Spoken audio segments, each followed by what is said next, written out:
Boa noite, sejam todos bem-vindos mais uma vez a esta casa de estudo, de trabalho doutrinário. Hoje nós teremos nossa irmã Priscila, trabalha aqui da Priscila Pontes, no Caminhando, já é veterana, nossa amiga, que vai trazer o tema higiene do coração. Veja bem como é importante a higiene do coração, que deve partir, antes de tudo, da higiene mental, da higiene do pensamento. É pelo que pensamos que nós falamos, nós agimos. E lembrando as palavras de Emmanuel para Chico, quando Chico indagou o que precisaria para que ele desenvolvesse aquele trabalho grandioso. Então ele disse, são três fatores: disciplina, disciplina, disciplina. Então, disciplina no pensar, no falar e no fazer. Quem tem disciplina não sai do foco, tem perseverança, vai atingir o objetivo que deseja. Então, a disciplina faz parte da ordem em qualquer trabalho que se queira fazer, não é? E vamos fazer a prece inicial para nos harmonizarmos com o ambiente, já que já está preparado previamente, mas nós que chegamos precisamos nos integrar à espiritualidade amiga que coordena os trabalhos da casa. Então, vamos pensar em Deus, pensar em Jesus, nossos anjos guardiães, os espíritos de luz que aqui estão, para que tenhamos uma noite de esclarecimento, de aprendizado, de crescimento espiritual para todos nós. Que possamos manter-nos sempre com a mente elevada, com a atenção ligada à nossa querida amiga palestrante Priscila Pontes, para que haja rendimento no trabalho a ser encetado por ela. E todos nós seremos beneficiados com essa condição de harmonia, de campo mental livre de outros pensamentos, o que está lá fora, fica lá fora.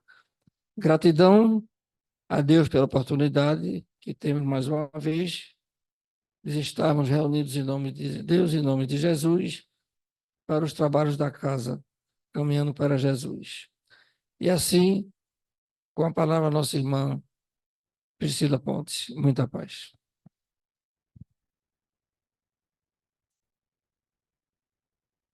Boa noite a todos. Muito feliz de poder voltar aqui à tribuna do Caminhando. Trabalho aqui já faz alguns anos, quase 10, mais de 10, não sei, já me perdi. Mas tive afastada aí porque me tornei mãe em 2022 e estava me reajustando a essa nova realidade, né? E agora eu estou podendo estar aqui com vocês e fiquei muito feliz com o convite para poder voltar, né? Continuo aí integrada também com meus amigos do Digi. E é sempre muito satisfatório a gente poder falar, né, sobre essa doutrina que é tão consoladora, que é tão confortadora e que nos direciona na vida, né? E quando me foi proposto esse tema, higiene do coração, eu pensei em várias coisas, porque é um tema que parece ser bem curtinho, mas é bem profundo e passa por muitas investigações que a gente precisa fazer dentro de nós mesmos. E esse tema, na verdade, ele é parte de um capítulo, né? Ele é o capítulo de um livro, esse livro aqui que eu trouxe para vocês, Parábolas e Ensinos de Jesus, de Cair Schutel. Quem ainda não teve a oportunidade de ler, é muito interessante. Ele vai decodificar, né, as parábolas, explicar aí com a visão espiritual, ampliar o nosso olhar aí para as passagens de Jesus. E ele vai justamente nesse capítulo Higiene do Coração começar com as bem-aventuranças, né? Na verdade, ele resgata uma das bem-aventuranças, que é bem-aventurados os limpos do coração, porque eles verão a Deus. Está lá no Evangelho de Mateus, versículo 9. E quando a gente pensa nessa limpeza do coração, né?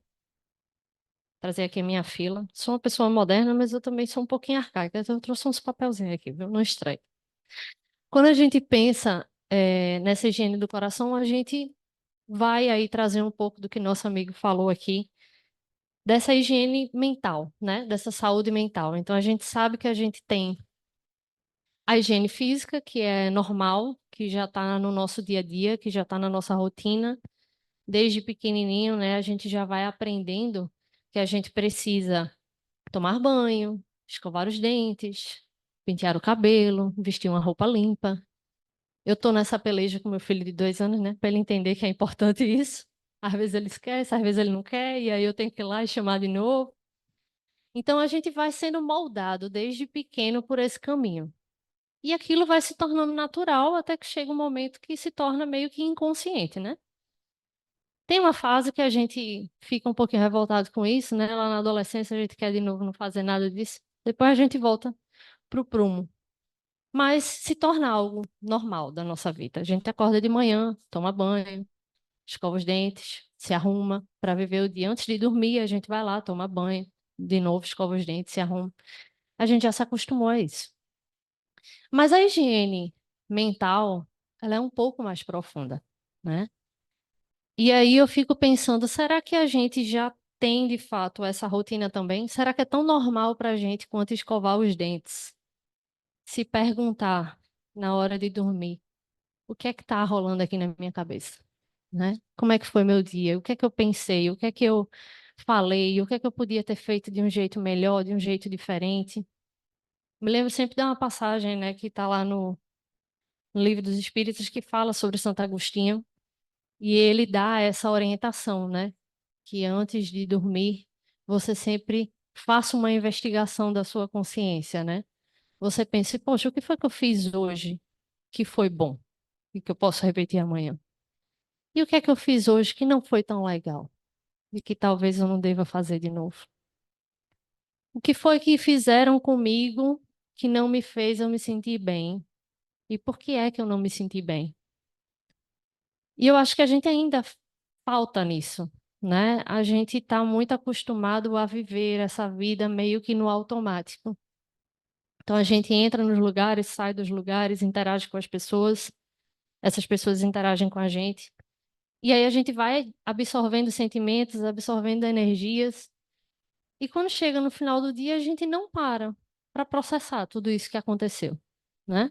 Às vezes a gente vai guardando determinadas angústias, a gente ouve uma coisa que não gostou e guarda, a gente fala uma coisa que não foi legal e também guarda aquilo e fica remoendo e não trata, não tenta entender por que é que eu estou me sentindo assim, né? Por que é que eu passei o dia com essa sensação pesada? Por que é que eu passei o dia impaciente, né? Às vezes tem dias aí que eu tô uma impaciência que nem eu me aguento mais. Aí de repente eu paro assim, eu disse, peraí, calma. Por que é que eu não estou me aguentando? O que é que está acontecendo aqui? E aí eu vou achar uma resposta, né? Eita, tal coisa assim que me disseram, eu não me senti bem e fiquei com aquilo, e aí o resto do dia já não prestou mais. Então a gente tem que ter essa disciplina, né? De fazer esse olhar para dentro. Principalmente nesse momento atual, em que as interações são tão grandes e acontecem tantas ao mesmo tempo. Porque imagina, antes da era da internet, né, e da era da internet no celular, né, porque quando ela era só no computador era bom, a gente ligava o computador, interagia o que queria, quando não estava mais com vontade, desligava e acabou-se, a gente se desconectava, né, daquele mundo. E desde que o celular entrou nas nossas vidas, não tem mais isso. Né? Eu não sei vocês, mas eu raramente eu desligo meu celular. Se o meu celular está desligado é porque ele descarregou e eu não vi. A gente não tem esse costume, né? A gente se acostumou a estar 100% conectado. E aí, nesse processo, o que é que aumenta? Essas interações. Então, eu estou aqui vivendo a minha vida, e aí chega uma mensagem, e aí ligam para mim, e aí eu falo com uma pessoa. Então, o dia todo eu vou sendo permeado por várias relações, muitas vezes acontecendo ao mesmo tempo. E aquilo ali vai produzindo em mim sentimentos. Vai mexendo comigo, de maneiras positivas e de maneiras não tão positivas. Em que momento do dia a gente para fazer um balanço disso, né? Então, às vezes a gente chega na cama já o pó e aí só dorme, né? E às vezes o cérebro continua lá, e você já nem processa mais e acorda no outro dia já naquela correria de novo. Então, eu acho que esse tema, ele faz mesmo esse convite, né? Que a gente precisa cuidar dessa saúde mental, dessa saúde espiritual. E a gente só vai ter isso se a gente se propor a dar essas pausas. E a gente também precisa encontrar esse equilíbrio, né? Esse equilíbrio entre o meu corpo e a minha mente. Tem a passagem também do Evangelho, bastante conhecida, de Jesus falando com os fariseus, né? Porque vão questionar ele. Jesus, sempre maravilhoso, ele usava de qualquer momento para dar uma lição, né? E ele vai jantar na casa de algumas pessoas e não lava as mãos. E aí questionam a ele, né? Como assim? Que absurdo! Você não lavou as mãos antes de comer? Isso é básico, né? E aí Jesus fala que não é o que entra na boca do homem, mas é o que sai dela, né? Que vai deixar este homem impuro. Então ali ele já está fazendo esse alerta de que a gente tem que se preocupar muito mais com o que está dentro do que com o que está fora. Senão nós seremos o que ele também fala, né? Os sepulcros caiados. Tudo bonitinho por fora, né? Porque o que é um sepulcro, né? Onde ficam aí os corpos das pessoas que desencarnaram. E aí por fora tudo lindo, caiado, branquinho. E dentro está o corpo ali em decomposição. Então nós não podemos ser esses sepulcros caiados, né? Lindos, maquiados, cheirosos, com o cabelo todo certinho. E por dentro pensamentos que não são legais. A gente tem que ter esse equilíbrio entre o que dá dentro e o que está fora. E mais uma vez, é natural que nessa vida que a gente tem agora, tão exposta, até pela dinâmica das redes sociais, a gente se preocupar mais com o que está fora. Porque é o que está visível ali, né? É o que as pessoas estão mostrando o tempo todo. A roupa que está vestindo, como ela está se arrumando, como ela está andando por aí, o que ela está fazendo, para onde está viajando. Mas o que é que de fato eu tenho por dentro? O que é que eu tenho preservado por dentro? Que valores eu tenho cultuado dentro de mim? Quais são os meus valores? Um dia desse eu estava lendo um texto falando sobre educação de crianças, e aí ela falava lá que quando você abraçava, né, essa questão da maternidade, da paternidade, você tinha que se preocupar em ter um plano educativo para o seu filho. E aí aquilo me pegou, né? Eu disse, meu Deus do céu, eu tenho que ter um plano educativo para meu filho. Achava que isso era coisa de escola. E, na verdade, o que ela vai dizer ali, né? O que essa pessoa está propondo ali no texto é: você tem que saber quais são os valores que você quer passar para ele.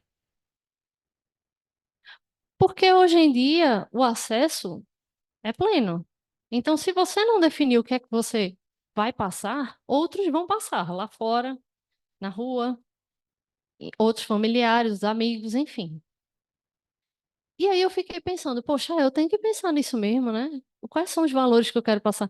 Mas para eu entender quais são os valores que eu quero passar, eu tenho que entender primeiro quais são os valores que eu quero para mim. Quais são os meus valores? E aí parece que é uma coisa tão óbvia, né? Mas muitas vezes a gente não para refletir sobre isso. O que é inegociável para mim? O que é que eu não abro mão? O que é para mim é de fato importante? Porque isso é o que faz muitas vezes, inclusive, a gente no dia a dia e na nossa vida ter tantos conflitos. Porque como a gente não sabe o que é importante para a gente e o que é que eu valorizo, o que é inegociável para mim, o que eu não abro mão, eu não dou limite para as outras pessoas. E aí eu deixo que elas me machuquem. Às vezes eu mesmo não respeito os meus limites e eu me machuco. E a partir do momento que eu entendo, não, isso aqui eu não vou abrir mão. Eu tomo cuidado com a minha postura e com a postura do outro para que aquilo não seja tirado de mim. Mas aí muitas vezes esse básico a gente não faz. Então, se eu quero me tornar uma pessoa melhor, se eu quero higienizar os meus pensamentos, se eu quero higienizar meus sentimentos, eu preciso saber o que é que eu quero valorizar, o que é que eu quero cultivar, né? É que nem quando eu vou fazer uma horta. Eu tenho que escolher quais são as sementes que eu quero plantar. O que é que eu quero colher? Se eu quero colher cenoura, eu tenho que ter semente de cenoura, né? Não vai adiantar eu botar semente de cebola. Não sei nem se de cebola tem semente. Mas enfim, vocês entenderam. Então, eu tenho que estar coerente com o que eu quero buscar e trabalhar para ter aquilo. E isso passa por essa investigação interna nossa, que ninguém vai fazer. E aí é óbvio que muitas vezes, quando a gente for fazer essa investigação, a gente vai encontrar talvez valores que foram dos nossos pais, que foram passados por nós, por outras pessoas. E a gente também tem que entender, faz sentido eu passar para frente? É isso que eu vou querer? Tem alguma coisa nova que eu também quero ter, desenvolver, compartilhar com as pessoas? E aí construindo, né, essa minha horta, digamos assim. E aí a gente precisa também, ele vai colocar lá, né, ter esse coração limpo, aí voltando para o texto do Caibar Schutel, para ver a Deus. Então ele coloca lá: ninguém há de coração sujo que tenha os olhos abertos para o Supremo Artífice de todas as coisas. Então, se eu quero estar próxima de Deus, se eu quero senti-lo, eu tenho que estar aberta para isso. E para dar aberto para isso, eu tenho que trabalhar esse meu autoconhecimento e essa reforma íntima, né? Essas palavrinhas que são tão comuns. Eu acho que de 300 palestras espíritas que eu já ouvi, em 420 falaram em reforma íntima. É tão batido, né? Mas é tão difícil ainda da gente fazer. Então, eu acho que a gente vai realmente ter que continuar ouvindo isso. E aí, essa reforma passa, como eu disse primeiro, por entender quais são esses valores inegociáveis, pelo que é que eu quero de fato vivenciar na minha vida, o que é que eu quero passar para frente, o que é que eu quero deixar para o mundo. E passa em eu acolher os meus sentimentos, bons e ruins, né? Porque ninguém é bom o tempo todo. Se a gente fosse, a gente não estava aqui. Então, o acolher esses sentimentos ruins também para a gente entender o que é que eu ainda faço, o que é que eu ainda tenho, que eu não queria mais ter. E aí eu ir entendendo quais são os gatilhos. Por que é que eu ainda erro nisso? Será que é uma forma como as pessoas me acessam que me incomoda? Será que sou eu que ainda não consegui perceber que eu tenho que ser melhor nessa postura ou nessa ação? E isso é uma coisa, minha gente, que todo dia a gente vai entendendo, aprendendo e vivendo. Tem uma música de Milton Nascimento que eu gosto muito, que se chama Caçador de Mim. E eu acho que viver é exatamente isso. É a gente ser caçador de si mesmo, né? Nesse sentido de que a gente tem que estar sempre se buscando, a gente tem que estar sempre se caçando para não se perder de vista. Porque é normal, é natural, de novo, que com as distrações da vida, do trabalho, de estudos, de família, de amigos, de internet, a gente acaba se esquecendo, se perdendo, né? E aí a gente não se acha mais. Então a gente tem que estar sempre tentando trazer essa consciência presente para quem eu sou, onde estou, o que eu estou fazendo. Na maioria das vezes, eu falo isso primeiro por mim, quando a gente perde as estribeiras, é porque a gente, naquele momento, perdeu a consciência de quem a gente era, o que a gente estava, onde a gente estava e o que, é que a gente estava fazendo. Porque foi aquele interruptor assim, que fez puf, e aí o fusível queimou, né? E aí você já. Você falou, você já nem sabe o que você falou. Mas machucou alguém, magoou alguém, incomodou alguém. Porque você foi ali direto no instinto primitivo. Você não foi mais no raciocínio. Então a gente precisa sempre fazer essa caçada, né? Não, peraí, calma. Eu sou Priscila. Eu estou aqui, vivendo isso, tentando fazer isso. Respira, respira e segue. E aí a gente vai se reavaliando nesse processo. Não é fácil, não, mas é necessário. E é um resgate que a gente não pode terceirizar para ninguém. Essa eu acho, minha gente, que é a parte mais dolorosa. Meu filho pode terceirizar para mim ainda, né? Porque ele só tem 2 anos.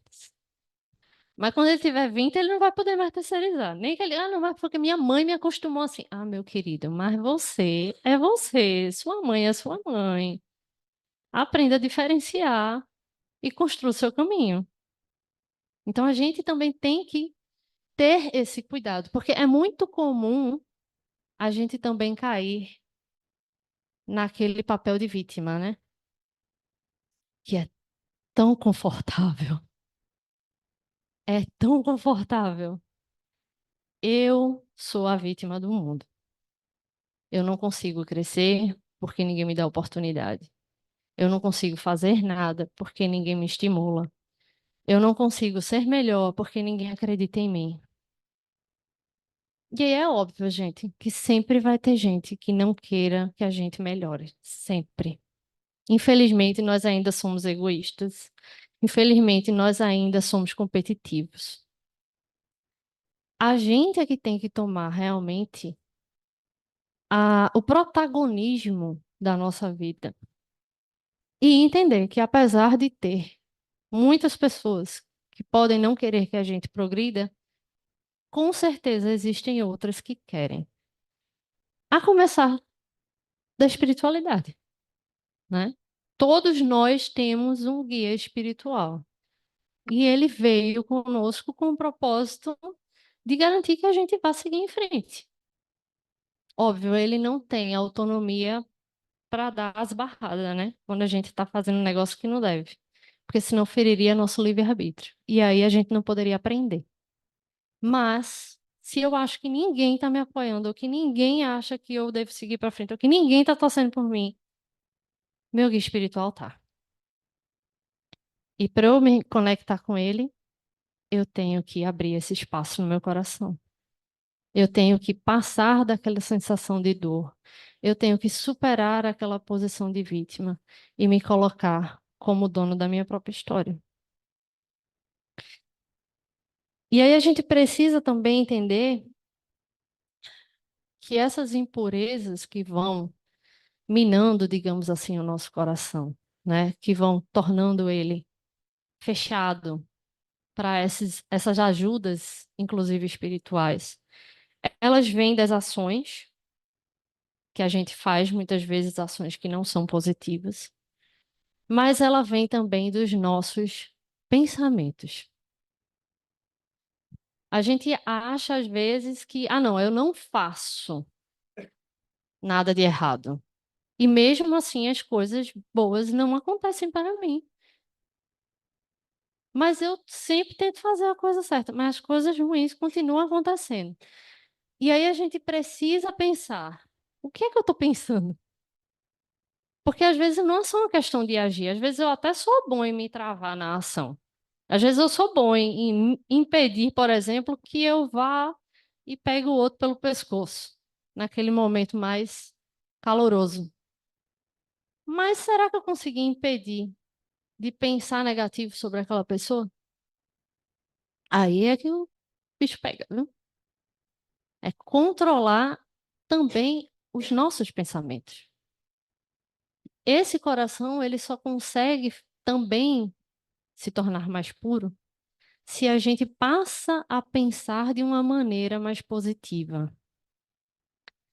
Se eu consigo verdadeiramente evitar o simples pensar em algo errado. E é claro que, de novo, não é fácil.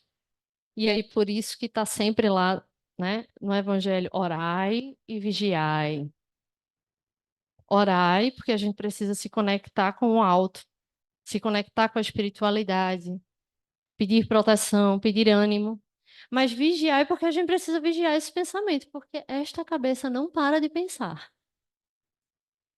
E eu tenho que entender o que é que está acontecendo aqui também, para que eu possa também não alimentar determinados pensamentos que vão começar a aumentar dentro de mim sentimentos negativos.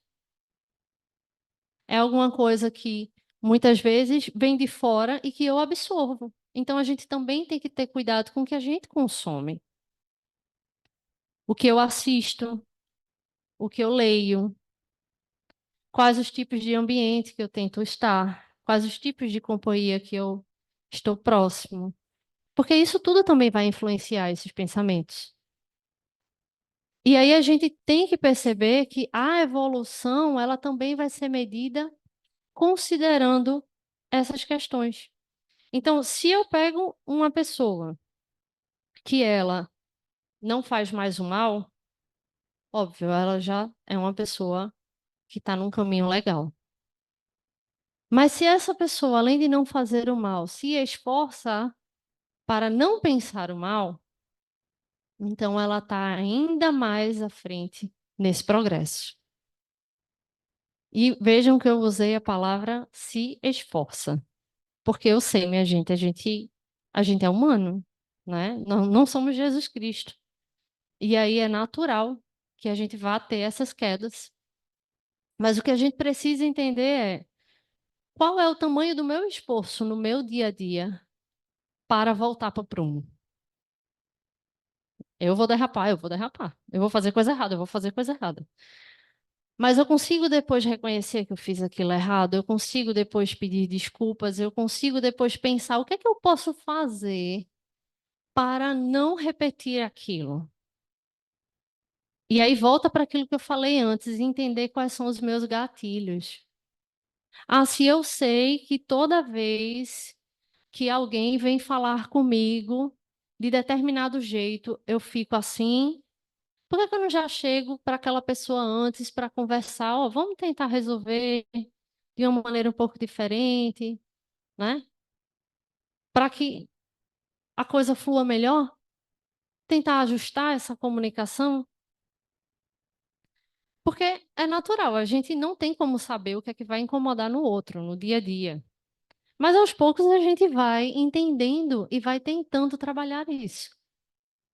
Né? E é que nem, por exemplo, no meu caso aqui, eu e meu esposo, eu sei que tem coisas que, se eu falar de determinado jeito, ele já vai vir todo armado, né? Porque ele já está acostumado que quando eu chego para pedir uma coisa de determinado jeito, ele já incomoda do outro lado. Então vamos pedir com jeitinho, né? Vamos pedir de outro jeito para tentar deixar a comunicação mais fluida.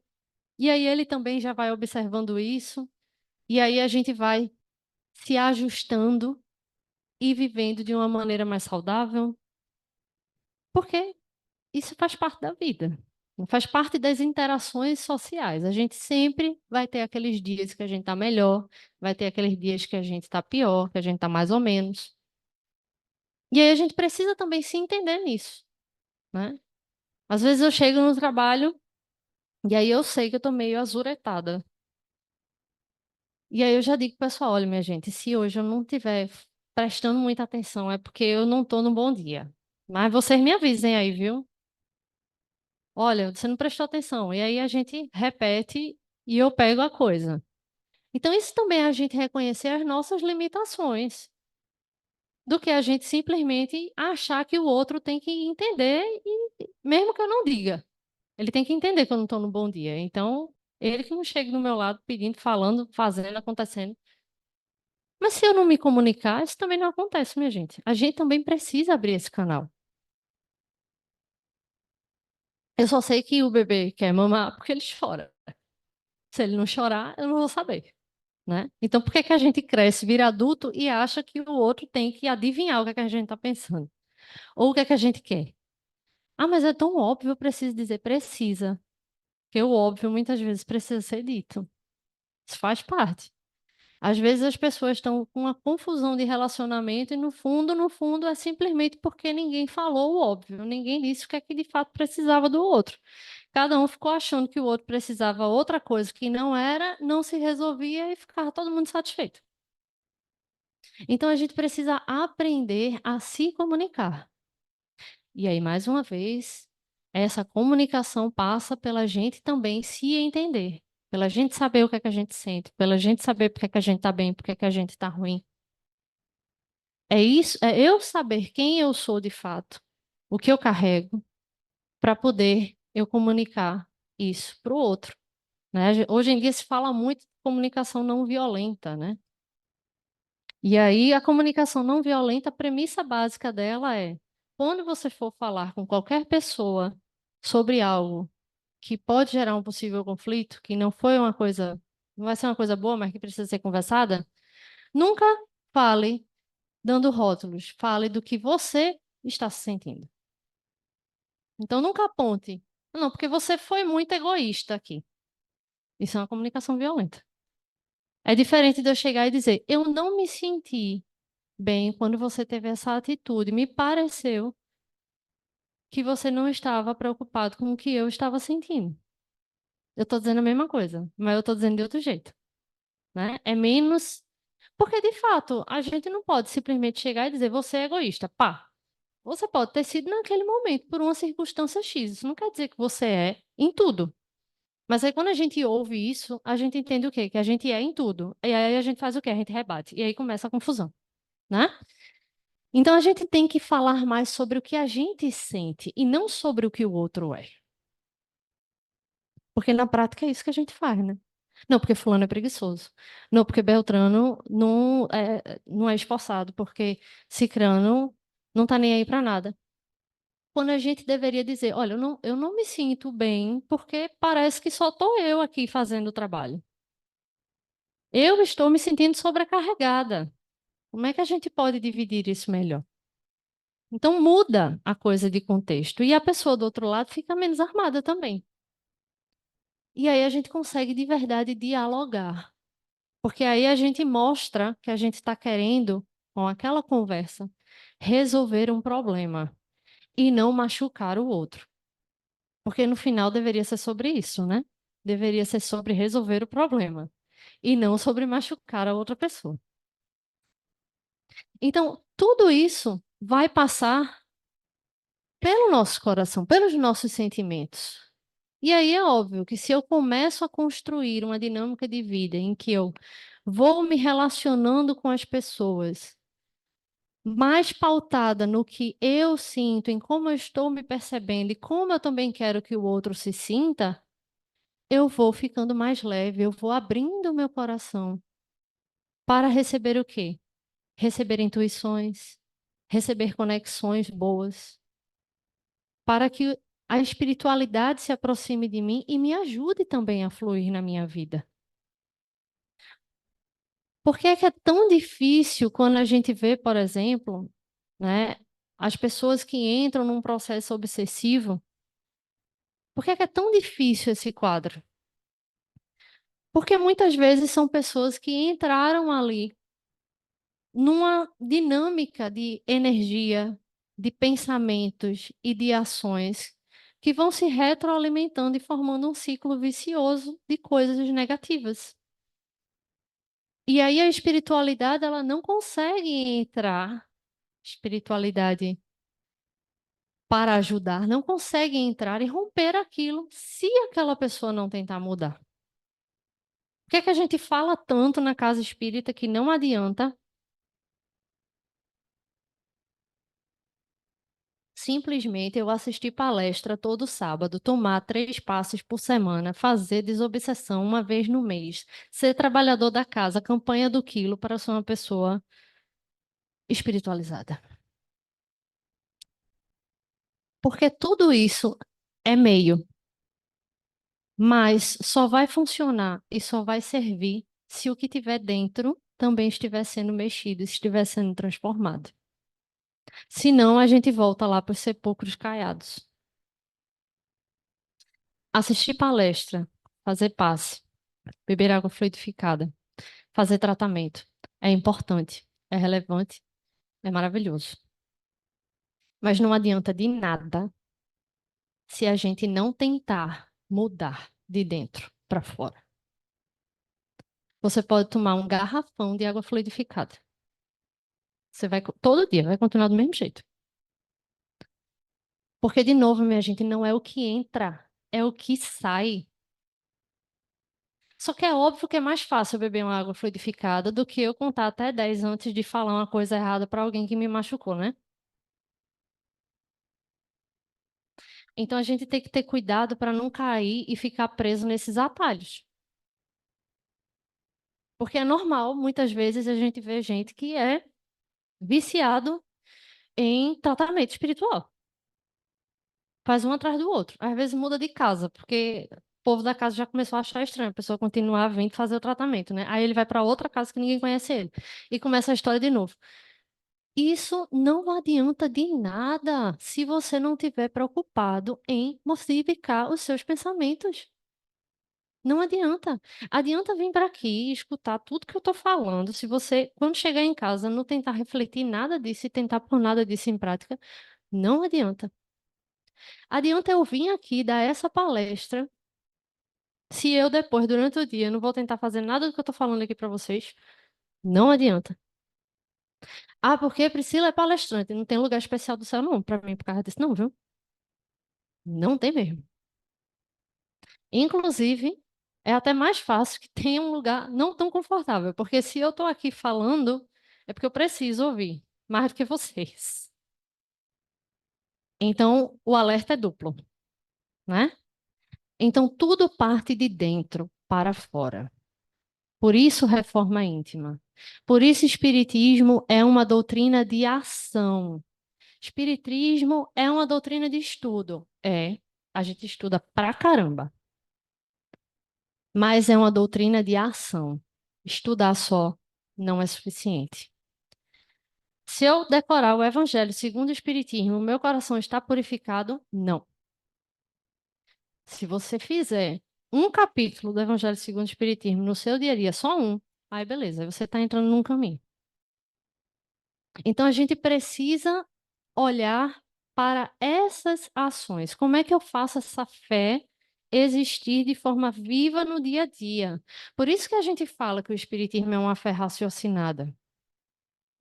Porque é comum em outras tradições religiosas a gente se até ao rito, né? É aquela fé que segue um rito.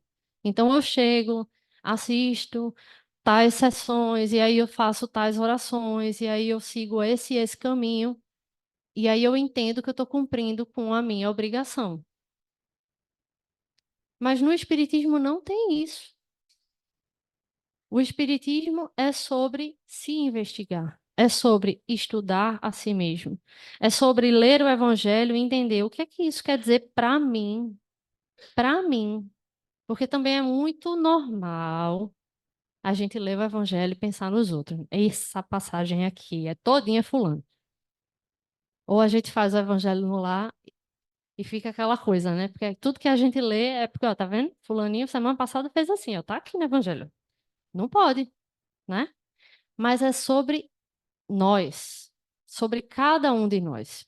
E como a gente pode ser exemplo dessa mudança? Porque o maior exemplo, minha gente, disso foi Jesus Cristo. A palavra ela até toca, mas o exemplo arrasta. Porque é que 2000 anos depois a gente está falando de Jesus. Porque ele fez exatamente tudo que ele disse, tintim por tintim. Ele executou.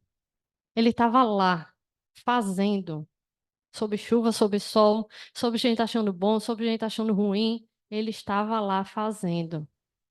E eu vou pegar outro exemplo, porque assim, eu sei que Jesus, eu já falei aqui, né? Jesus é muito perfeito e a gente muitas vezes acha que tem uma distância gigante sobre ele. Mas aí eu pego Paulo de Tarso. Paulo de Tarso, para mim, é o meu exemplo. Porque Paulo de Tarso perseguia cristãos. Perseguia. De matar. E ele se tornou um dos maiores divulgadores do Evangelho do Cristo. Na mesma encarnação. Ele não precisou reencarnar para recuperar isso e se tornar uma pessoa diferente. Foi na mesma vida. Na mesma vida. Quem ainda não leu, leia Paulo e Estevão. E tá lá. É maravilhoso. E aí você vê toda a angústia normal, esperada, que passa uma pessoa que se reconhece como falha. E que o caminho natural seria o quê? A culpa. Eu não presto. Eu não sirvo para nada. Eu não sou digno de nada de bom. E ele superou a culpa e se tornou um divulgador do Cristo. Porque ele poderia muito bem dizer: quem sou eu, perseguidor de cristãos, para vir aqui falar no Mestre Jesus? Quem sou eu que tanto sangue passou nas minhas mãos para falar sobre amor? E eu tenho certeza, minha gente, que se fosse nos dias atuais ele teria sido cancelado. Ia ser muito mais difícil para ele fazer esse caminho. E mesmo assim, ele seguiu em frente e foi um exemplo primordial para o cristianismo e para qualquer um de nós. E a gente, muitas vezes, na primeira besteira que a gente faz, a gente se larga no mar de culpa, cai num buraco sem fundo e diz que não serve mais para nada e abre mão de toda a ajuda que está sendo nos fornecida. A gente vem, aí ouve a palestra, aí fica empolgado, aí diz: eu vou mudar, vai ser diferente. Aí sai para a vida. E a vida, claro, testa a gente a cada segundo, né? E no primeiro teste a gente cai. E no primeiro teste que a gente cai, a gente, tá vendo? Eu não sirvo para isso, não. Eu não presto. Eu não mereço. Eu não sou digno de ser espírita. Eu já ouvi mais de uma vez, vocês já devem ter ouvido pessoas falarem que eu não me considero espírita porque eu não sou bom o suficiente. E minha gente, ser espírita é esforço. Esforço. Está lá no Evangelho. Reconhece-se o verdadeiro espírita pelos seus esforços em melhorar continuamente. Então, é natural que a gente caia, escorregue no tomate, como eu costumo dizer.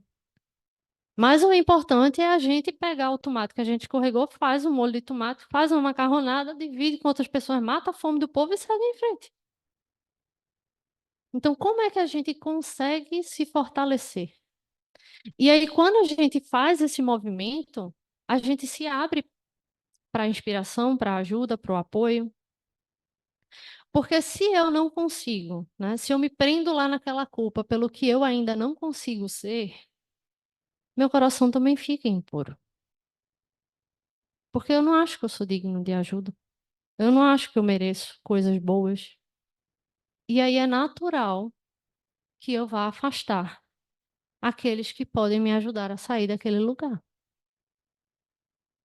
E aí por isso que a gente precisa sempre entender quem eu sou, onde estou, o que eu estou fazendo, o que eu quero fazer.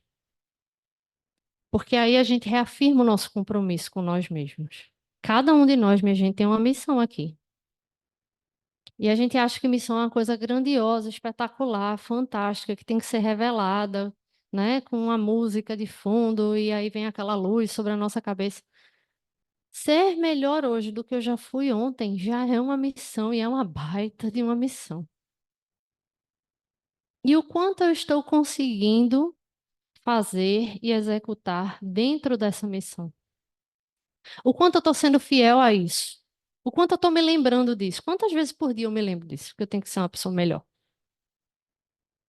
Porque é isso que vai retomar o nosso foco. É isso que vai fazer a gente entender que a gente precisa seguir, mesmo na dificuldade, mesmo no obstáculo. Tem uma outra parte aqui que eu quis trazer para vocês, que ele vai falar lá no Evangelho, né, na passagem de Bem-aventurados os puros do coração, em que ele diz assim, que Jesus, ele condena o pecado, mas não o pecador. E às vezes a gente se esquece disso. Jesus sabe que a gente errou, vai errar, a gente está nesse processo mesmo. E ele não condena isso. Ele condena o erro que a gente cometeu, mas ele não nos condena. Porque ele sabe que nós somos seres que estamos buscando a perfeição.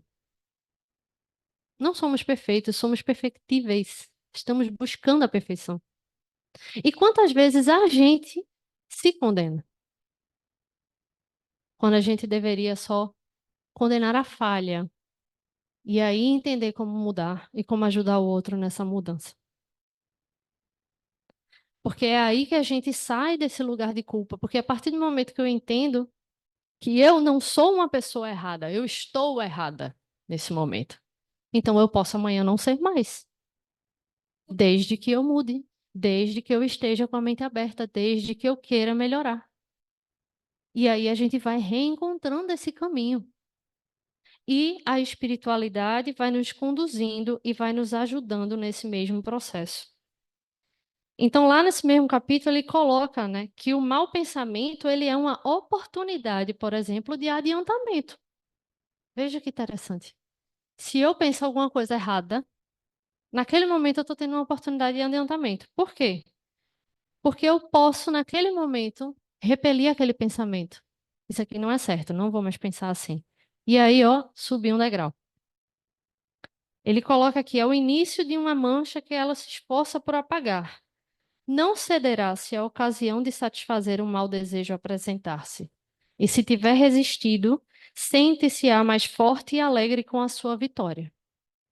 Agora, se só não comete por falta de ocasião, então é tão culpado como se tivesse cometido. Então, se eu tenho ainda os maus pensamentos, mas quando eles chegam, eu consigo, opa, isso aqui é um pensamento ruim, não, não, não, não, não. Afasta, faz uma oração, respira, pensa em outra coisa, vamos tentar mudar isso aqui. Eu estou melhorando. É esse exercício que me mostra que eu estou buscando melhorar. É esse exercício que mostra que eu estou entrando num caminho de progresso. Não é necessariamente não sentir. Óbvio, quando eu não conseguir nem não sentir, vai ser maravilhoso, né? Quando eu conseguir não sentir inveja, quando eu conseguir não sentir ciúme, quando eu conseguir não sentir raiva, quando eu conseguir não sentir tristeza, vai ser maravilhoso. Mas é um caminho, é um caminho. Então, pelo menos sentir esse sentimento chegando e segurar, opa, calma, vamos pensar outra coisa, vamos mudar isso aqui, não é bem assim, eu estou progredindo. E aí, por isso que é tão importante a gente ter um olhar caridoso e de autocompaixão para nós mesmos. E essa também é uma questão muito difícil. É natural, é muitas vezes normal que a gente veja, por exemplo, um amigo vem desabafar com a gente, né? Estava conversando isso um dia desse na minha terapia. E aí a minha terapeuta fez. Se fosse um amigo seu que falasse exatamente isso que você está dizendo aqui, porque eu fui desabafar com ela uma coisa que eu tinha feito que eu não tinha achado legal e eu estava me achando a pior das criaturas. Eu disse, se fosse um amigo seu que tivesse te falado a mesma coisa, tu ia dizer o que para ele? Eu ia dizer, não, pô, não se senta assim não, você não é assim, você nunca foi, isso é normal. Tem dia que a gente não tá bem, bola pra frente. Você é uma pessoa ótima, não se deixa baixar por isso não. Tá, e por que tu não tá dizendo isso pra tu mesma?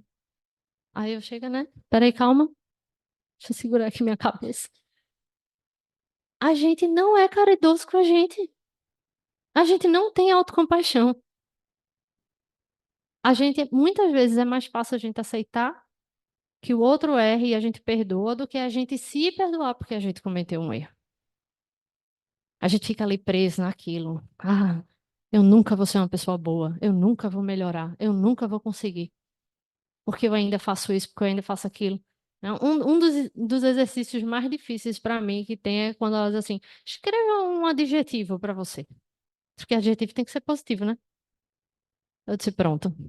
Aí toda vez que eu penso num adjetivo, eu penso, mas naquele dia eu não fui assim. Aí ela, meu bem, não vai ter nenhum adjetivo que você consiga pensar que em nenhum momento da sua vida você não foi aquilo, né? É o que a maior parte do tempo você foi assim, então beleza, você pode se considerar isso. Porque, de novo, não somos perfeitos. Não tem como a gente. Ah, eu sou uma pessoa paciente. pessoa mais paciente que viver na Terra vai ter ainda um dia ou outro que ela não vai ser paciente. É normal. É normal. Mas ela está tentando melhorar, ela está se perguntando se ela poderia ter sido mais paciente ou não. E aí eu queria encerrar aqui, deixando também uma outra dica de livro. Vocês já viram que eu gosto de livro, né? Porque eu falo de livro um atrás do outro. Que é este livro aqui, Reforma Íntima Sem Martírio. Esse livro é maravilhoso. E ele fala muito na visão, ele é um livro espírita, ele é escrito por Hermance Dufour, e aí ele vai trazer no ponto de vista do espírita e as dificuldades que o espírita tem dentro do espiritismo para se tornar uma pessoa melhor. E tem um começo aqui nele, logo na introdução, a introdução foi escrita por Cícero Pereira, que ele diz assim: não ser o que gostaria é o mais alto preço tributado àquele que optou pelos descaminhos do egoísmo. Essa também é a maior tormenta para todos que querem ser uma pessoa melhor. Nisso reside o trama interior narrado por Paulo de Tarso. Porque não faço o bem que quero, mas o mal que não quero, esse faço. Não queremos ser mais quem fomos, mas ainda não somos quem queremos ser. Então, quem somos? Isso gera uma etapa definida por profunda inaceitação de tudo na vida: corpo, profissão, relações, afetos e até mesmo os sucessos do caminho são drasticamente abalados pela diminuição da alegria e do encanto diante dessas provas de ajustamento.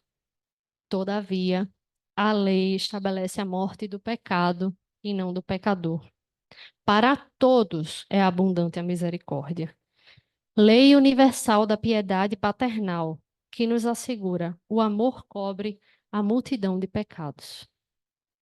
Então é natural, gente, que a gente se questione, que a gente às vezes fique perdido, que a gente muitas vezes se entristeça com as falhas que a gente ainda tem, com as quedas que a gente ainda acaba sofrendo. Mas a gente não pode nunca perder de vista nós mesmos. E aí eu vou lembrar de novo quem eu sou, o que eu quero ser, que valores eu tenho e eu quero manter, cultivar na minha vida. O que é que eu quero passar para frente? Eu não posso me esquecer disso, porque nesses momentos difíceis, de dor, de dúvida, de angústia, é essa certeza que vai nos ajudar a sair daquele momento e a retomar o prumo da nossa evolução. Cada um de nós aqui tem um lado difícil e um lado maravilhoso que pode nos ajudar a superar essas dificuldades. A gente só precisa deixar florescer esse lado, que já é bom. Porque é aí que nós estaremos, mente e coração, conectados com o que a espiritualidade espera de cada um de nós. E o que ela espera de cada um de nós não é mudar o mundo, não é resolver os problemas da vida toda, é mudar a si mesmo, é ter compaixão com si mesmo, é ter paciência consigo mesmo. Se a gente começa a ser mais gentil com a gente, a vida também vai ser mais gentil conosco. Boa noite a todos.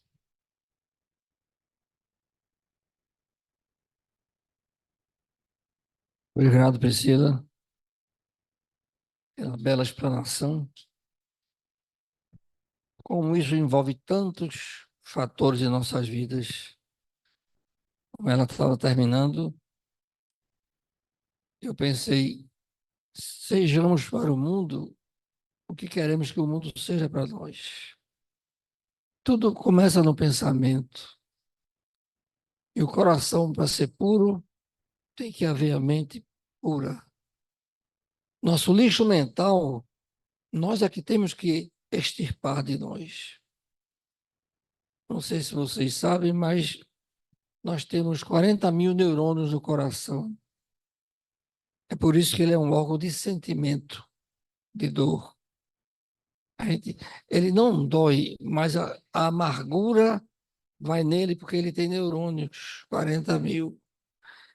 Então, o homem mergulhou nas profundezas do oceano, no espaço, no cosmos, mas não mergulhou em si tão pertinho.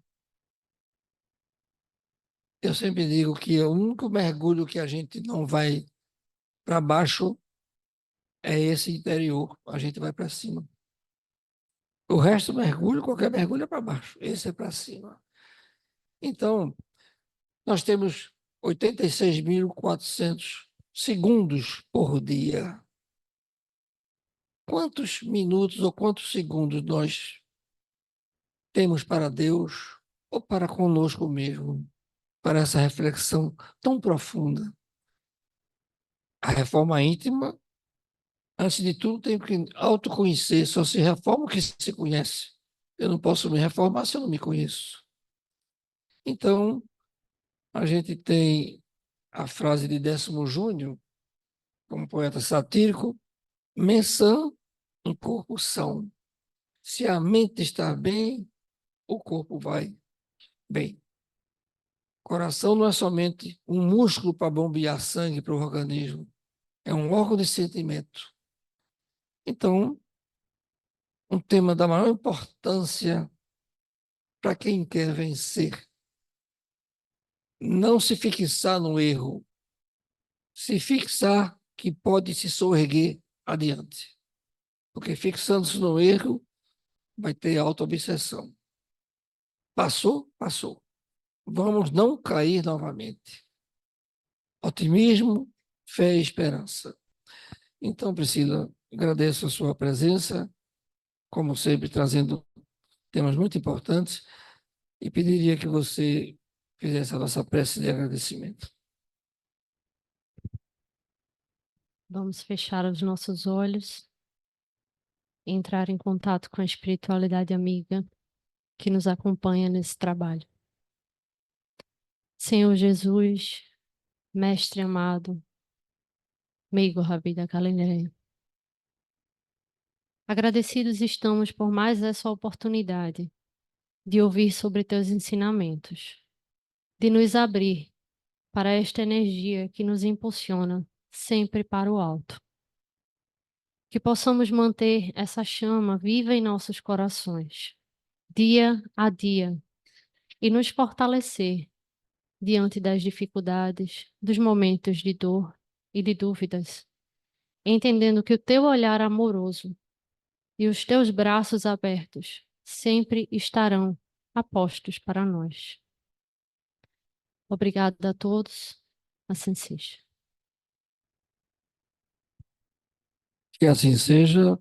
Então, concluindo os trabalhos da primeira fase, pedimos que mantenham-se harmonizados, com pensamento elevado, para que sejam receptivos aos bons frutos que o passe trará para todos nós. Muita paz e boa noite.